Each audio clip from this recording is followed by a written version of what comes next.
إن الحمد لله نحمده ونستعينه ونستغفره ونعوذ بالله من شرور أنفسنا ومن سيئات أعمالنا. من يهده الله فلا مضل له ومن يضلل فلا هادي له. وأشهد أن لا إله إلا الله وحده لا شريك له وأشهد أن محمدا عبده ورسوله. أما بعد، فأعوذ بالله السميع العليم من الشيطان الرجيم من همزه ونفخه ونفخه. بسم الله الرحمن الرحيم. وإن يونس لمن المرسلين إذ أبق إلى الفلك المشحون فساهم فكان من المدحضين فالتقمه الحوت وهو مليم فلولا أنه كان من المسبحين للبث في بطنه إلى يوم يبعثون فنبذناه بالعراء وهو سقيم وأنبتنا عليه شجرة من يقطين وأرسلناه إلى 100,000 أو يزيدون فآمنوا فمتعناهم إلى حين. رب اشرح لي صدري ويسر لي أمري واحلل عقدة من لساني يفقهوا قولي. ربي زدني علما. سبحانك لا علم لنا إلا ما علمتنا إنك أنت العليم الحكيم. اللهم انفعنا بما علمتنا وعلمنا ما ينفعنا وزدنا علما. والحمد لله على كل حال. معزز سامعین کرام، گزشتہ کئی سالوں سے اللہ رب العالمین کے برگزیدہ بندے انبیاء کرام کے واقعات سلسلہ وار آپ حضرات کے سامنے پیش کیے جا رہے ہیں. اسی سلسلے کی ایک کڑی آج کے پروگرام میں لے کر میں آپ حضرات کی خدمت میں حاضر ہوا ہوں. آج کے ہفتہ والے پروگرام میں جس نبی کا تذکرہ ہے ان کا ذکر اللہ رب العالمین نے قرآن کریم کے اندر 6 صورتوں میں کیا ہے. سورہ نساء میں، سورہ انعام میں، سورہ یونس میں، اسی طرح سے سورہ انبیاء، سورہ صافات اور سورہ قلم میں. بلکہ ان کے نام کی ایک صورت بھی ہے، اور یہ اللہ رب العالمین کو مخصوص بندے ہیں کہ جنہوں نے اللہ رب العالمین کی تسبیح وہاں کی جہاں کوئی نہیں کر سکا. اور ان کی قوم وہ قوم ہے کہ جس کے ساتھ اللہ رب العالمین نے وہ معاملہ کیا جو نہ اس سے پہلے کبھی کسی قوم کے ساتھ ہوا، نہ اس کے بعد کسی قوم کے ساتھ. یہ ایسے نبی کا تذکرہ آج ہم سننے والے ہیں جن کے بارے میں اللہ کے نبی صلی اللہ علیہ وسلم نے خود فرمایا کہ کوئی یہ نہ کہے کہ میں یونس بن متی سے بہتر ہوں علیہ الصلوۃ والسلام. بخاری کی روایت. تو وہ نبی جن کا تذکرہ ہم سننے والے ہیں ان کا نام ہے یونس بن متی علیہ السلام. یہ جس قوم کی طرف نبی بنا کر بھیجے گئے تھے یہ عراق کے ایک شہر نینوا کی طرف، نینوا کے باشندوں کی طرف نبی بنا کر بھیجے گئے تھے،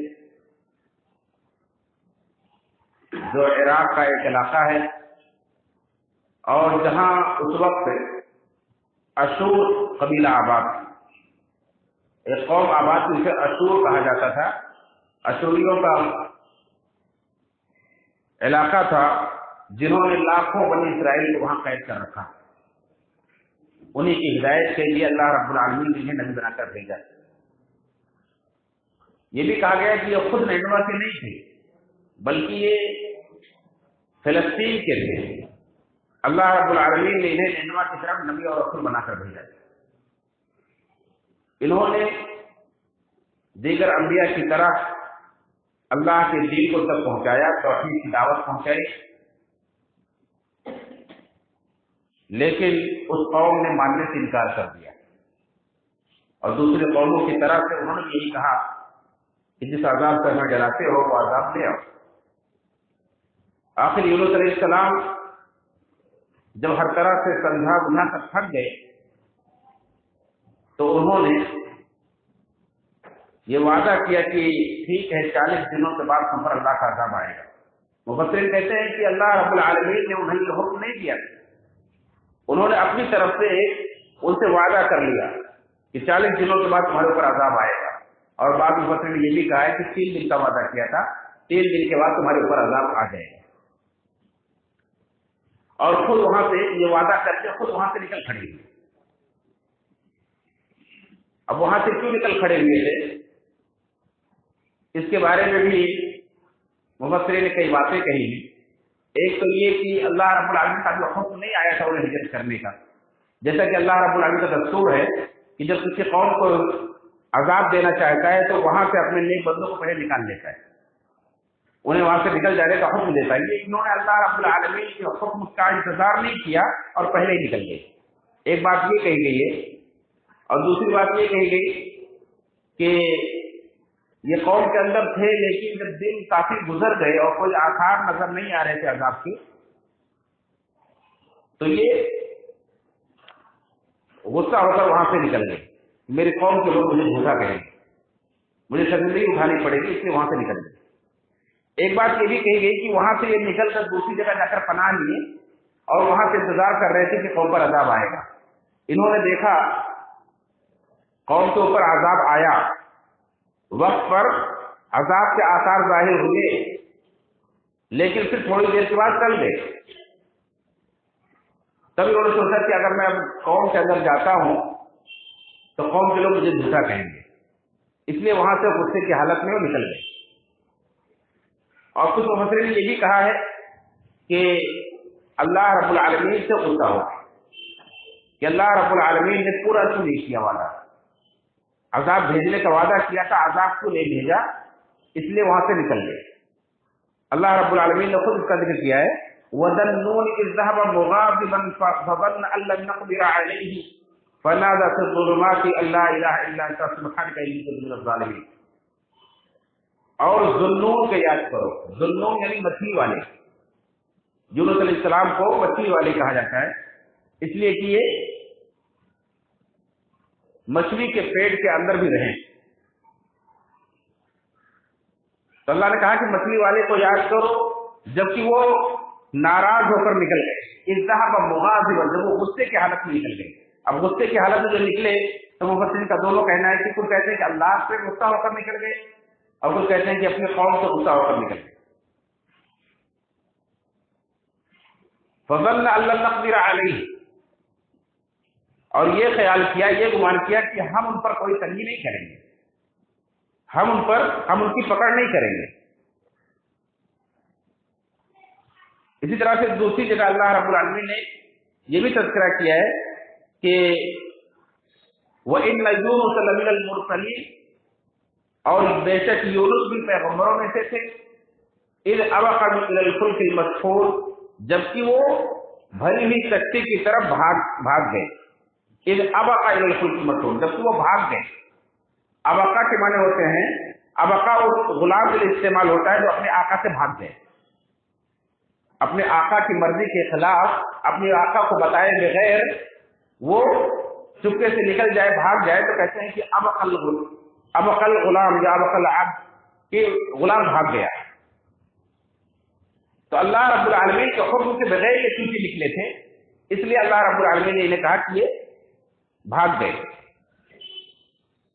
خیر وجہ کچھ بھی رہی ہو، اللہ رب العالمین کو ان کی یہ ادا پسند نہیں ہے، یہ اللہ رب العالمین کی نافرمانی تھی۔